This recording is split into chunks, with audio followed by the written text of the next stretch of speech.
प्यारे बच्चों, हिंदी की व्याकरण कक्षा में एक बार फिर से आपका स्वागत है। जैसा कि आप जानते ही हैं, आज हम अपना पठित गद्यांश करेंगे। जैसा कि पठित के अर्थ से ही पता चलता है, ये हमने पढ़ रखा है। पठित गद्यांश मतलब जो हमने पहले पढ़ रखा है उसे पठित गद्यांश कहते हैं। तो इसमें मैं पठित गद्यांश को लिखता हूँ और उसके बाद दिए गए प्रश्नों को हम हल करेंगे। तो सबसे पहले जैसे हमने अपठित गद्यांश को लिखा था, लेकिन वह आपने पहले नहीं पढ़ा था, आपके लिए एकदम नया था। लेकिन ये पठित गद्यांश क्या है, आप देखेंगे ये आपके पाठ से ही आया है।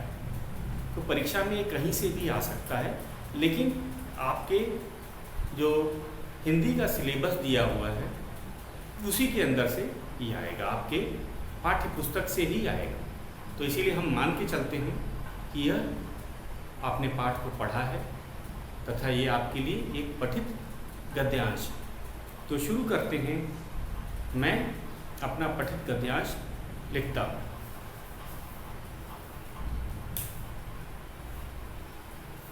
निम्नलिखित,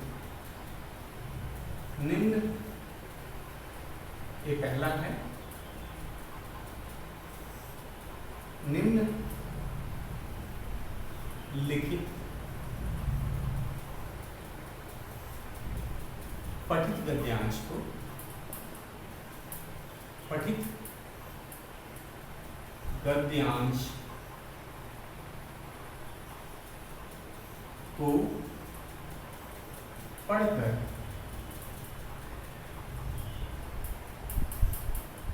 दिए गए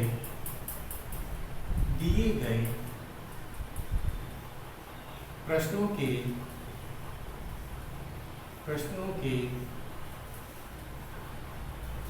उत्तर लिखें। पहला है। अब मैं गद्यांश लिखने जा रहा हूँ, आप इसे ध्यान से देखेंगे। और इसको भी बच्चों, भले आपने पढ़ा होगा, तो इसका ये अर्थ नहीं है कि ये तो मैंने पहले ही पढ़ा हुआ है, अब पढ़ने की कोई आवश्यकता नहीं। तो ये बात गलत है। हमें इसको भी कम से कम सावधानी पूर्वक ध्यान से 2 या 3 बार पढ़ना चाहिए, क्योंकि इसमें से कभी कभी किसी शब्द अर्थ का भी पूछा जा सकता है, मतलब विलोम भी पूछा जा सकता है। इसीलिए हम भले हमने इसे पढ़ा हो, फिर भी हम इसे कम से कम 2 या 3 बार पढ़ेंगे। तो मैं लिखता हूँ पद्यांश, गद्यांश जो है हमारा, एक बार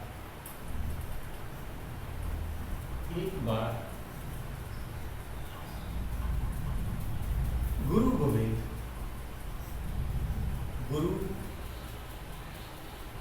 सिंह,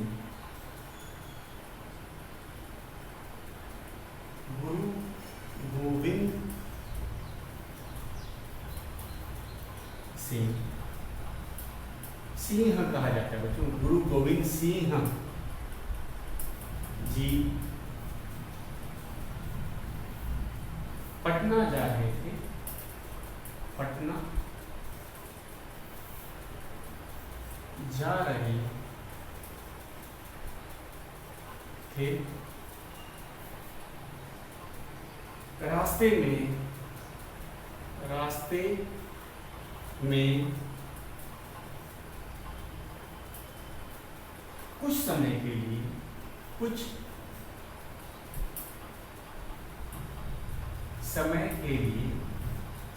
के लिए वे एक जमींदार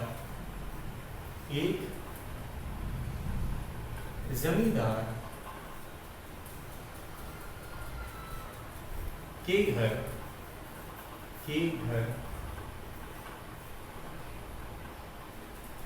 रुके।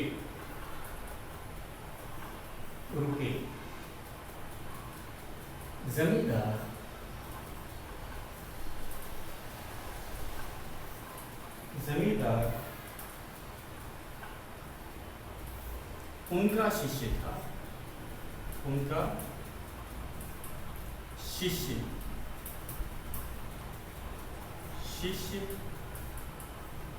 था। गुरुजी पहली बार गुरुजी पहली बार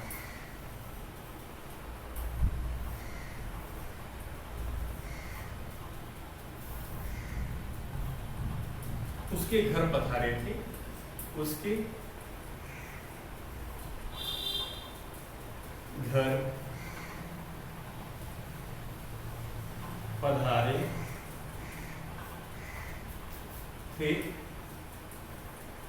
अल्पविराम, इसलिए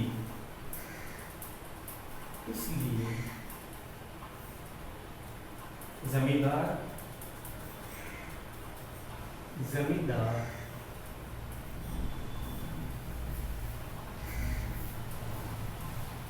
तो बच्चों इसे लिख लेंगे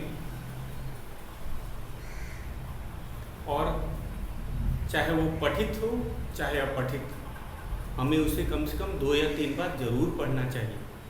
अगर हम नहीं पढ़ेंगे तो हम जो नीचे दिए गए प्रश्नों के उत्तर नहीं दे पाएंगे। और बच्चे क्या गलती करते हैं, वे क्या करते हैं, वे पाठ के आधार पर इसका उत्तर दे देते हैं। हमें इसका उत्तर दिए गए गद्यांश में ही मिल जाएगा, हमें पूरे पाठ की कोई आवश्यकता नहीं है। तो इसीलिए आपको जो भी उत्तर होगा वो इसी गद्यांश को देख के ही मिल जाएगा। नहीं तो कुछ बच्चे गद्यांश के बाहर का जो पाठ का हिस्सा होता है उसके प्रश्न उत्तर लिखने लग जाते हैं, वहाँ उत्तर ढूंढने लगते हैं, जो गलत बात है। हमें जितने भी उत्तर हैं वे सब इसी के अंदर जो पठित गद्यांश है उसी में से मिल जाएगा, इसका ध्यान देना है। तो मैं आगे मिटाता हूँ।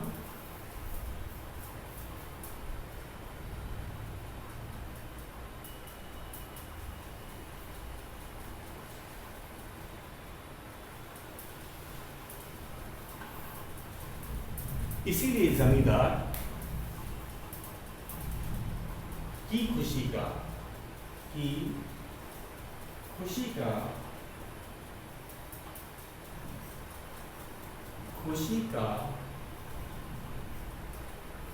ठिकाना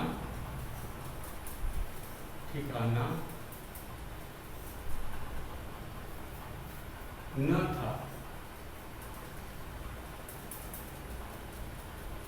वह अपनी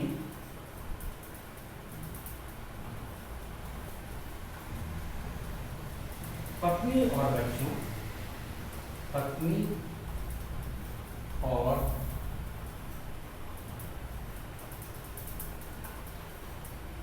बच्चों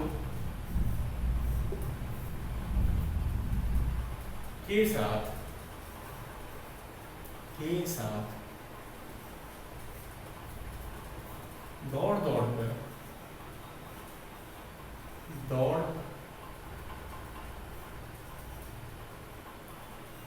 दौड़ कर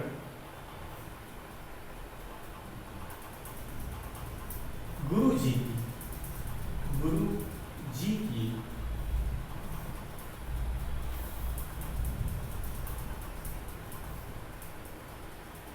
सेवा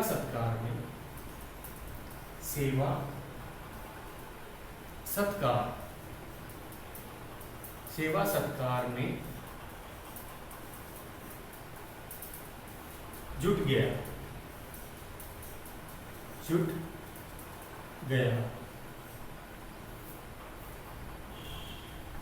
उसके बाद है जमींदार हाथ जोड़े, जमींदार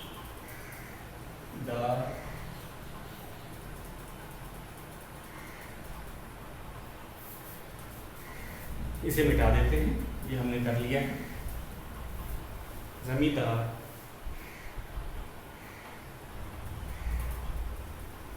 हाथ जोड़े,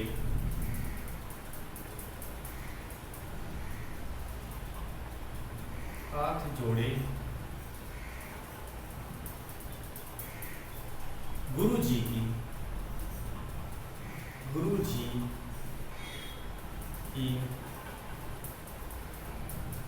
आज्ञा की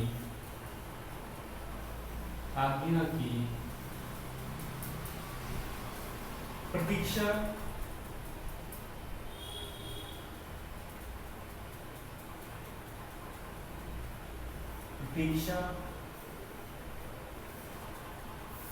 में खड़ा था। प्रतीक्षा में खड़ा था। तो बच्चों, ये था हमारा पठित गद्यांश। तो इसको कम से कम, मैंने आपको बताया, भले आपने इसे पढ़ रखा हो पाठ में, आपको कम से कम फिर भी इसको 2 या 3 बार पढ़ना चाहिए, ताकि अगर कोई मुश्किल शब्द हो आपको पता चल जाए, और नीचे गए जो उत्तर जो हैं उनको भी ढूंढने में हमें सुविधा रहती है। जो नीचे लिखे जो उत्तर हैं उनको भी देखने में या ढूंढने में हमें सुविधा रहती है। तो एक बार मैं फिर से आपको पढ़ देता हूँ।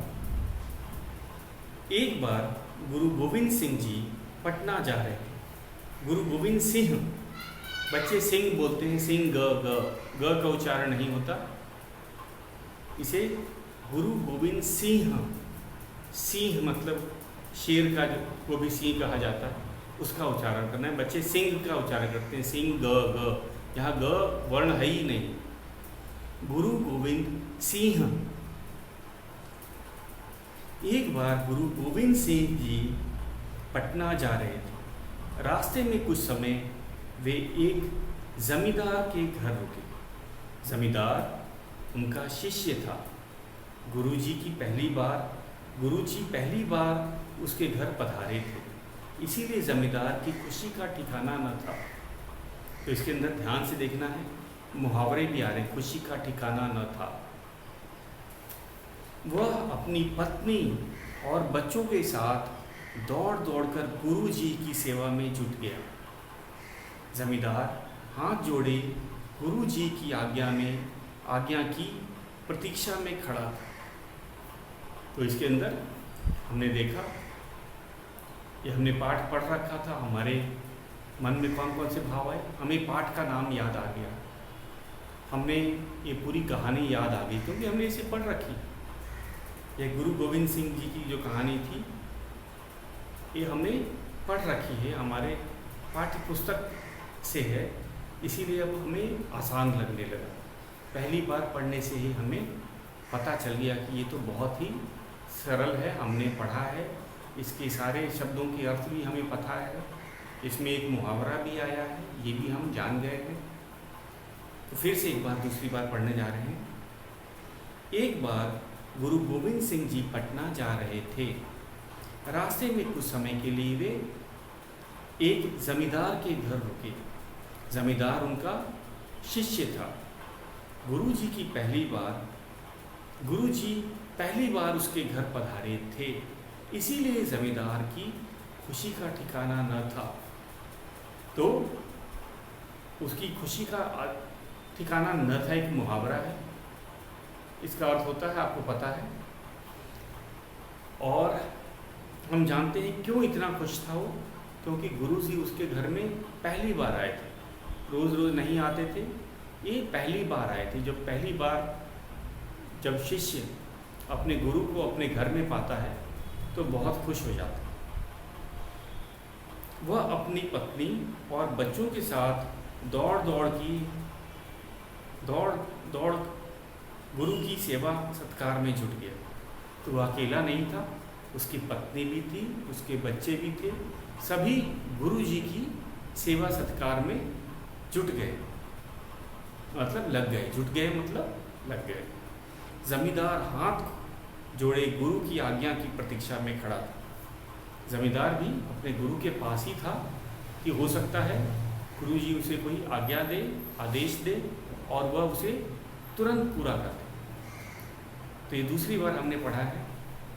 दूसरी बार भी हम पढ़े तो हमें बहुत से चीज़ का अर्थ समझ आता गया, क्योंकि जो हमारे अभी जो प्रश्न आएंगे वह इसी पे आधारित होंगे।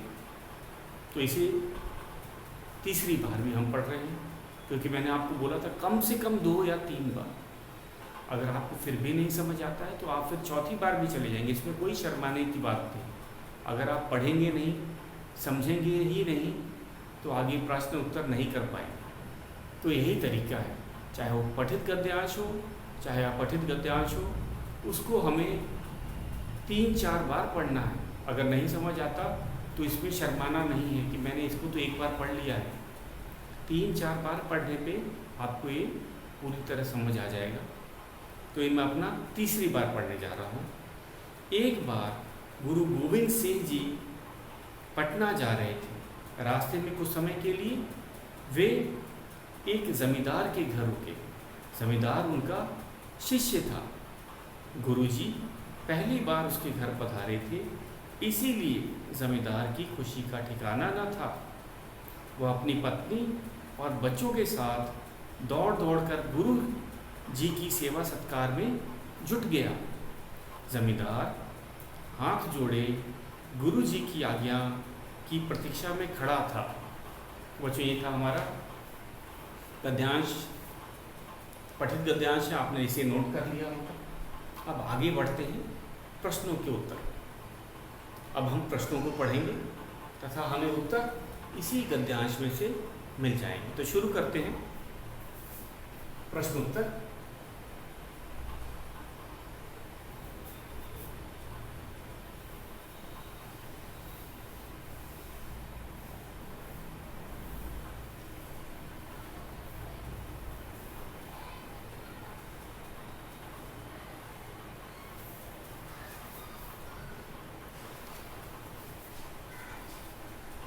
प्रश्न है, प्रश्न 1, गुरु जी गुरु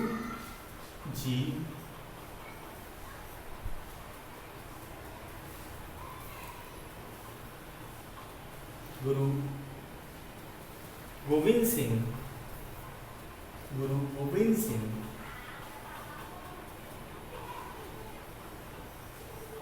गुरु गोविंद सिंह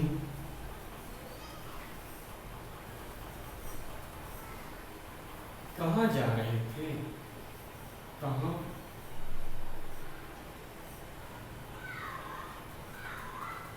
जा रहे थे?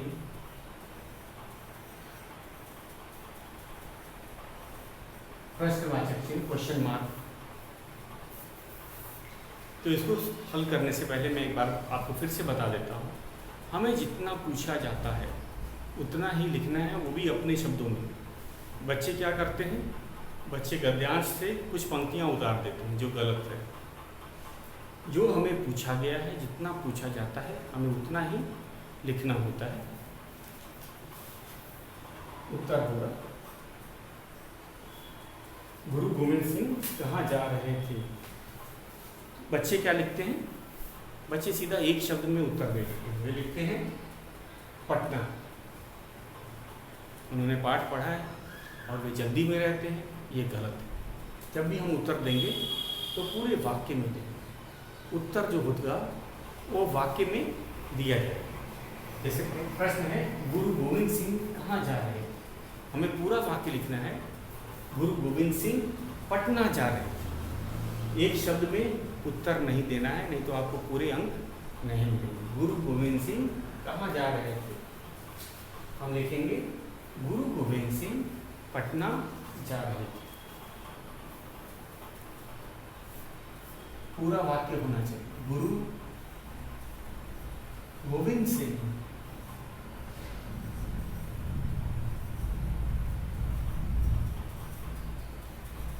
गुरु गोविंद सिंह पटना, जगह का नाम, शहर का नाम है पटना, जा रहे थे।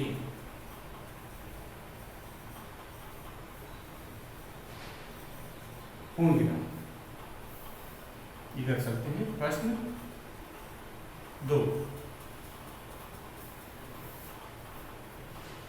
कुछ बच्चे इसके अतिरिक्त भी लिख देते हैं, जो गलत होता है। वे क्या कहते थे? वो लिखते हैं कि उसके बाद भी कुछ लिख देते, गुरु जी पटना जा रहे थे, वे रास्ते में रुके। अरे रास्ते के बारे में पूछा ही नहीं। तो जितना पूछा जाएगा हम उतना ही उत्तर लिखेंगे। आंसर इंग्लिश में कहते हैं answer should be to the point. तो जितना पूछा जाए उतना ही लिखना है। इस पे सारे बच्चे ध्यान देंगे। और वाक्य बनाना आता है हमें, पटना नहीं लिखना है, पूरा वाक्य बना के लिखना है और कोई अतिरिक्त जानकारी नहीं है। कुछ बच्चे जो गद्यांश है उसकी 2-3 लाइन ले देते हैं, जो गलत है। 2-3 लाइन लिखने का ही नहीं है, हमें जो पूछा जाएगा हम उतना ही लिखेंगे। हमारा दूसरा प्रश्न है, गुरु का शिष्य कौन था? ये हमारा दूसरा प्रश्न है। गुरु का शिष्य कौन था? तो हम जानते हैं गुरु का शिष्य जमींदार था। तो कोई एक शब्द में नहीं लिखेगा कि जमींदार। इसमें आपको सही उत्तर नहीं, आपको पूरा अंक नहीं मिलेगा। हमें पूरा वाक्य लिखना है। गुरु का शिष्य कौन था? हम लिखेंगे गुरु का शिष्य जमींदार था। जमींदार में कोई भी बिंदी की भी मात्रा की गलती नहीं होनी चाहिए। तो लिखेंगे गुरु का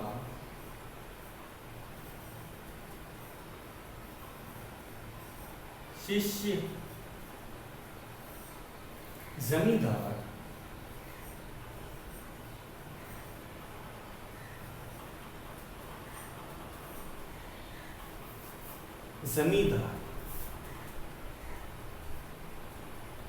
जमींदार था। पूर्ण विराम तक हमें शुरू से लिखना है और पूर्ण विराम तक डालना है। पूर्ण विराम भी नहीं डालते हैं तो वह भी सही नहीं है, वह भी गलत है। तो देखो बच्चों, जितना पूछा गया हमें उतना ही बताना है, उससे अधिक जानकारी नहीं देनी है। जितना प्रश्न में पूछा जाता है बस उतना ही हमें लिखना है, बताना है, उससे ज़्यादा नहीं देना। गुरु जी कहाँ जा रहे थे? तो जगह का नाम हमें पता है, पटना, लेकिन हम पूरा वाक्य लिख रहे हैं। गुरु जी गोविंद सिंह पटना जा रहे थे। गुरु का शिष्य कौन था? गुरु का शिष्य कौन था? गुरु का शिष्य जमींदार था। वाक्य पूरा होना चाहिए। आपने देखा हम यहाँ पे पूरा वाक्य लिख रहे हैं। तीसरे प्रश्न पे चलते हैं। हमारा तीसरा प्रश्न है, हम इसे मिटा लेते हैं।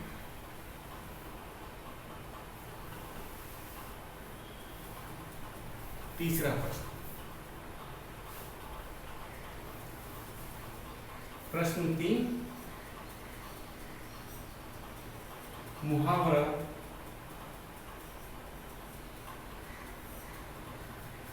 खुशी का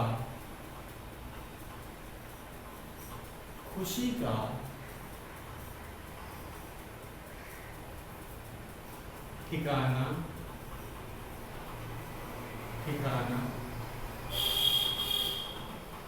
न रहना।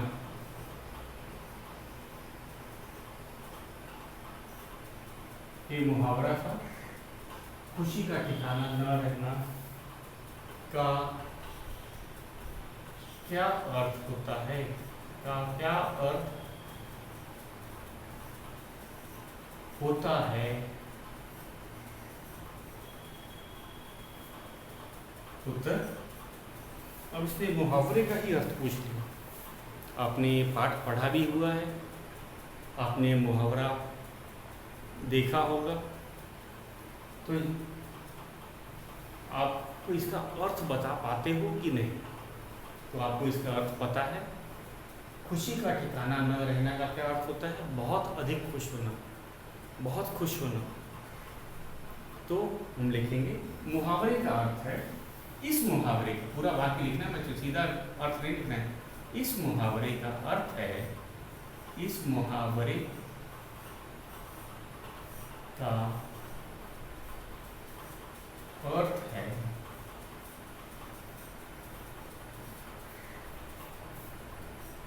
बहुत खुश होना, बहुत खुश होना, पूर्ण विराम। प्रश्न 4। तो आपने देखा जितना पूछा जाता है हम उतना ही लिख रहे हैं। प्रतीक्षा का अर्थ लिखो। शब्द अर्थ भी पूछ सकता है। आपने ये पढ़ा है, क्या आपको सचमुच समझ आया था? तो हम एक और है शब्द अर्थ देखो। प्रतीक्षा, प्रतीक्षा का अर्थ लिखो, अर्थ लिखो। प्रतीक्षा का क्या अर्थ होता है? तो आप लिखोगे प्रतीक्षा का अर्थ होता है, प्रतीक्षा का अर्थ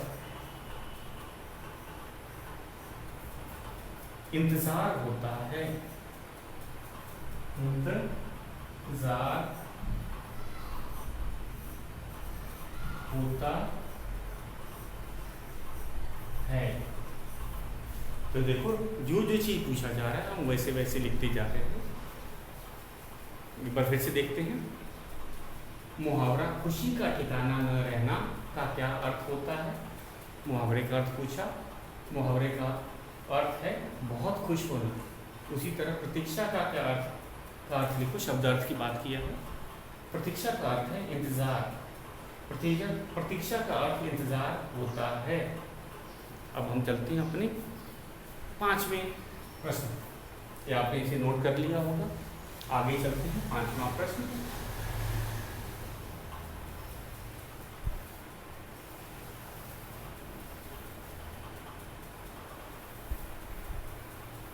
हमारा 5वां प्रश्न है, इस पाठ का क्या नाम है? इस पाठ का क्या नाम है? क्या नाम है?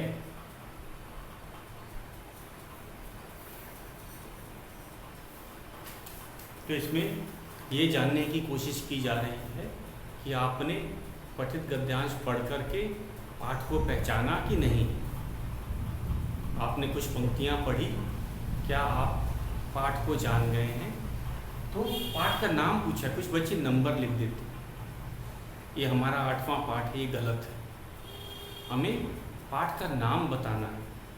हम जानते हैं हमारे पाठ का नाम गुरु मंत्र है, तो हमें गुरु मंत्र लिखना है। कुछ बच्चे लिखते हैं हमारा 8वां पाठ है, ये गलत है।